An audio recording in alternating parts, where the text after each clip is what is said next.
Rise and shine, Mr. Freeman. Rise and shine. The Half-Life 2 VR mod is out on Steam, so you can finally, literally, pick up that can. The beta lets you play the entire game in VR, but there may be some bugs along the way. Valve showed us what the world of Half-Life could look like through a VR headset with Half-Life, Alex. Now some hard-working modders are ready to show us even more. Half-Life 2 VR mod entered open beta today and is now playable for free on Steam. So tell Gordon Freeman to take off his glasses and strap a computer to his face. In the mod, which is compatible with the Valve Index, HTC Vive, and Oculus Rift, you can play Half-Life 2 from start to finish in VR. It's a beta, so the mod isn't 100% feature complete and you may run into bugs, and not just the alien variety. But if you've got a headset, I can't think of any reason why you would want to jump into Gordon Freeman's HEV suit and start throwing things around with the gravity gun. Plus, now you can literally pick up that can. Won't the City 17 Metrocops be impressed? You may need an iron stomach, though. While the mod does support full room-scale VR, locomotion options do not include teleportation, the blink leg movement system you'll find in most VR games, including Alex, which often helps players who suffer from motion sickness.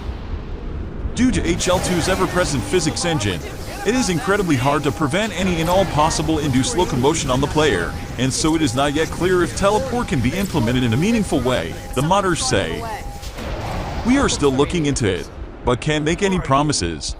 And you may recall that Half-Life 2 has some lengthy vehicle sequences, as Freeman first spends a couple hours driving an airboat through the canals of City 17, and then races a janky scout car along the coast to Nova Prospect.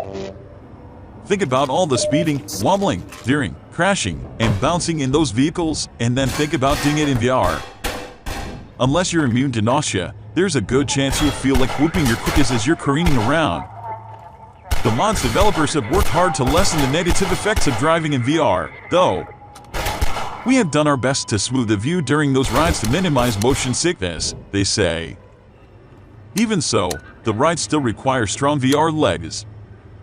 For players who struggle with this, we intend to offer an option to switch the vehicle rides to a projected 2D view. While not as immersive of an experience, it should at least allow everyone to get through the rides.